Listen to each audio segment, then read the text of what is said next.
ওরে কলঙ্কিনী মাইয়া 12 নাওয়ের বৈঠা পিরিত নাও যাও ভাইয়া দিগা এমন গান তুই কেন গাইছস? আমি না তো কেডা গাইছে? আমরা গাইছে কেডা? ফাজিল বদমাশ ছাগল ফাড়া। কেডা গাইছে? কার কথা কয়? রনি ভাইয়া গাইছে। এদিকে গো। ও রনি এতক্ষণ এত কথা কইছে আমকা ভাইয়া। ভাইয়া লাগতেছে বেশি। এ ভাই দেন তো এটা কারে সুন্দর লাগে বেশি? এনে বৃষ্টিরে সুন্দর লাগে, এ ছাগলার মত লাগে। এই যে রনি প্রিন্স। এই যে রনি, এই যে বৃষ্টির বাপ। টাকা মানে টাকার লোভে এই টাকলা বুইরার ধরে মায়ের বিয়ে দিয়ে দিছে বৃষ্টির বাবা। এই তো না, আমি মনে করছি বুড়িয়া বেটা ওই লাগে পোলার। না এই বুইরা বেটারে ধরে বিয়ে দিয়ে দিছে আমনে টাকার লোভে। এই গানটা পাবলিশ হয়ে গেছে আগামী কালকে, গতকালকে পাবলিশ হইছে। আচ্ছা এই গানটা ওর মুখে একটু শুনি। এটা একটু শোনা দেবে? ওলা গান মায়ের কথা শুনতে মজাই লাগে, শুনতে অন্যরকম ফিল লাগে। নিজের দোষটা নিজের মুখে কইবো। বলো নিজের দোষ নিজে স্বীকার করো গানে कैसे बोलूं मैं? হিন্দি कैसा হিন্দি। আচ্ছা ঠিক আছে একটু আনি কইম আর মাইয়াটা বাদ দিয়া কইম খালি। আচ্ছা হ্যাঁ। কলঙ্কিনী পোলা কই? পোলা মাইয়া বাদ দে। ওরে কলঙ্কিনী পোলা 12 নায়ের বৈঠা দিয়া পিরিতে নাও যাও বাইয়া সরল সাজা বাইবারে তোরে মন দিছি বিলাইয়া সরল সাজা বাইবারে তোরে মন দিছি বিলাইয়া 12 নায়ের বৈঠা দিয়া পিরিতে নাও যাও বাইয়া। আর কৃষ্ণা বাকি গান বিস্তারিত গান শুনতে হলে এম মিউজিক বেডি ইউটিউব চ্যানেলে চলে যান। মানে এই যে এম মিউজিক বিডি ইউটিউব চ্যানেলে চলে যেতে হবে। বিস্তারিত গানটা সম্পূর্ণ শুনতে হলে বিশ্বজিৎ মাহফুজ আজ সর্বহারা হইয়া ঘুরে বেড়ায় পাগল বেশে প্রেমের সিল যে খাইয়া। আসলে এই গানটার ভিতরে অনেক গল্প লুকায় আছে, অনেক বাস্তবতা লুকায় আছে। আসলে এই গানটা বিস্তারিত শুনতে হলে আপনাদেরকে যেতে হবে এম মিউজিক বিডি ইউটিউব চ্যানেলে। ইতিমধ্যে সবাই দেখে ফেলেছে, প্রায় লাখ খানেক লোকে দেখে ফেলেছে। হ্যাঁ, অনেক মানুষ দেখে ফেলেছে। তো যাই হোক আপনারা সবাই চলে যাবেন এম মিউজিক বিডি ইউটিউব চ্যানেলে। এখন আমরা পরবর্তী ধামাকে নিয়ে আসবো রনিকে নিয়ে। ইয়েস। তো যাই হোক আপনারা ভিডিওটি শেয়ার করে দেবেন, আর আপনাদের সাপোর্ট পেলে এই বৃষ্টির রনির আবার নতুন ধামাকা আসবে। এটা শুধু আপনাদের উপর ডিপেন্ড করে। আপনারা সবাই সাপোর্ট করলে অবশ্যই তারা আবার নতুন গান পাবে, সেই সুযোগটা প্রোডিউসাররা দিবে ইনশাআল্লাহ। যদি গাছ না বাঁচে তাহলে ফল খাবো কিভাবে? হ্যাঁ, তো গাছ বাঁচাইতে হবে, গাছ যদি মরে যায় তাহলে আর হবে না। তো এই পর্যন্তই খতম, টাটা। তো ভাই শুনেন, বিষয়টা হলো অনেকেই বৃষ্টি আর রনিকে নিয়ে অনেক কিছু বলে। বৃষ্টির বাবাকে নিয়ে বলে, বৃষ্টির মাকে নিয়েও বলে। অনেকে জিয়া উদ্যানে আসে, একজন এক ভেসে, ঠিক আছে, ইন্টেনশন ভাইরাল হবে, কিছু না কিছু করবে। তা আসলে বৃষ্টি কিন্তু শিল্পী না, বৃষ্টি একজন আর্টিস্ট, একজন ফুল বিক্রেতা। সে আসলে তার যে ধ্যান জ্ঞান, তার যে প্রতিভা আছে, সে বাস্তবটাকে সামনে প্রেজেন্ট করে সে আপনাদের মন জয় করেছে।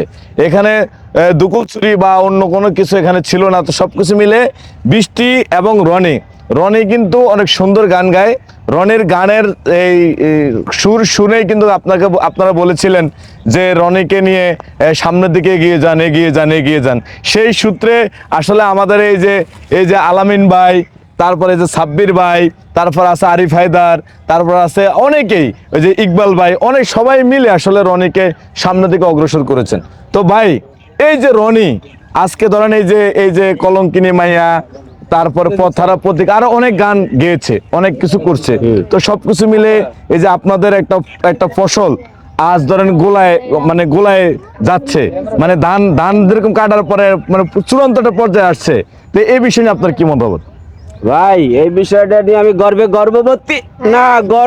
গর্বিত হয়ে গেছি। আচ্ছা, কারণ রনি যখন মানে ওই কিন্তু অনেক বছর ধরে গান করে, তো ওরে কেউ চিনতো না। আচ্ছা, তো ও এক সময় এক একটা পার্ট নিত। একবার ওই যে জুনিয়র কি যেন একটা তাসরিফ, জুনিয়র তাসরিফের বাউল নিয়ে চলতো, গিটার মিটার নিয়ে ঘুরতো, কেউ চিনতো না। জিয়া উদ্যানে চিপায় এসে গান টান গাইতো, কেউ তাকাইতো না। একটা সময় ওকে নিয়ে চিন্তা করলাম যে ওরে কি করা যায়। পরে শেষে বললাম যে আমার প্ল্যানিংটা যদি তোমার কাজে নিতে পারো তাহলে অবশ্যই আগাইতে পারবা। পরবর্তীতে দর্শকের ভালোবাসা পাইলো, গান টান গাইলো। এরপরে দেখা মিললো এক সুদর্শনী নারী, হ্যাঁ। মহিষী নারীর সাথে দেখা হইলো, সেই মহিষী নারীর কারণে আরো দ্রুত ভাইরাল হয়ে গেল। ভাইরাল হয়ে গেল। আসলে মানে মহান সৃষ্টিকর্তা মানুষকে যদি উঠাতে চায় তাহলে দেখা যায় যে কোনো একটা ইশারায় উঠে যায়। আর মহান সৃষ্টিকর্তা যদি কাউকে মারতে চায় দেখা যায় ইটে উষ্টা গায়ে পরেও দম চলে যায়।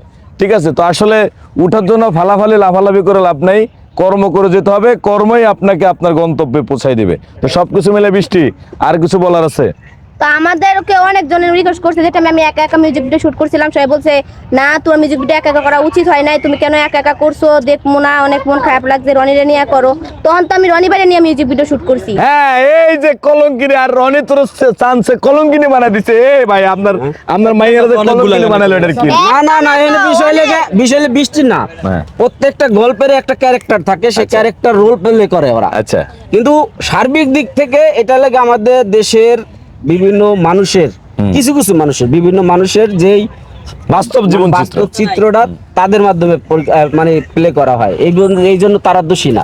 আচ্ছা বৃষ্টি, এই যে তোমাকে কলঙ্কিনী মেয়ে ক্যারেক্টারে তুমি রোল করছো, তুমি character-এ তুমি ক্যামেরা অভিনয় দিকে করছো। করো। তোমার কেমন লাগছে? অনেক ভালো লাগছে। অনেক ভালো লাগছে। এই যে ধরো একটা মেয়ের মানে দুষ্কৃতিকারী মেয়েদের বাস্তব চরিত্র তুমি প্লে করছো, মানে তোমার কাছে এটা কেমন লাগছে? ভালো লাগছে। ভালো লাগছে। ধরেন ওই শোনেন, এলাকার মধ্যে হ্যাঁ। দেখবেন যে চোরেরা গরু চুরি করে, হ্যাঁ। তাই আমাদের বড় বড় আর্টিস্ট যারা আছে এরা কি কিন্তু গায়ে তেল তুল মাইক কি আছে চোরের অভিনয় করে, তাই বলে কি সে চোর? হ্যাঁ, আমাদের বড় বড় আর্টিস্ট আছে যেমন মোবাইল একটু বাইরে যারা অভিনেতা আছে তারা কিন্তু ওই রোলটা প্লে করে, তাই বলে কিন্তু তারা চোর না, কিন্তু চোরের অভিনয় করে। ও সে কলঙ্কিনী মায়ের অভিনয় করছে। তো প্রিয় দর্শক, আসলে ওই অভিনয়টা আসলে কেমন হয়েছে, এই অভিনয় নিয়ে যদি আপনার কোনো মন্তব্য করতে চান, কোনো ভুল ত্রুটি ধরতে চান, ঠিক আছে, এখানে দেন ওই যে হাসছে দাঁতটা কত সুন্দর না, হ্যাঁ, আগের ভিডিওতে দেখবেন দাঁতটা সুন্দর কিনা। এই যে রনি দেখেন এখানে কত সুন্দর না, হ্যাঁ, ভিডিওতে দেখেন সুন্দর। আর এই যে টাকাওয়ালা, এই যে দেখেন এই যে টাকাওয়ালা, টাকা হাতে যে লোকটা, এই যে সাব্বির ভাই, এই যে দেখেন এই যে এই লোকটা আসলে কি অভিনয় করছে। আবার এই যে দেখেন আরেকজন আছে, দেখছেন, বাবা রে বাবা, আমার খাইয়া লাইব। এই যে আলামিন ভাই, হ্যাঁ, টাকলু জামাই আছে এদের। এইটা টাকলুটা আসলে মানে কেন, সবকিছু মিলে আসলে আপনারা জানতে হলে মিউজিক ভিডিওতে যাবেন, যায় কলঙ্কিনী মাইয়া এই গানটা সম্পূর্ণ দেখবেন। সে আশা প্রত্যাশা ব্যক্ত রেখে ভিডিও থেকে বিদায় নিচ্ছি। ভালো থাকবেন, সুস্থ থাকবেন, আল্লাহ হাফেজ।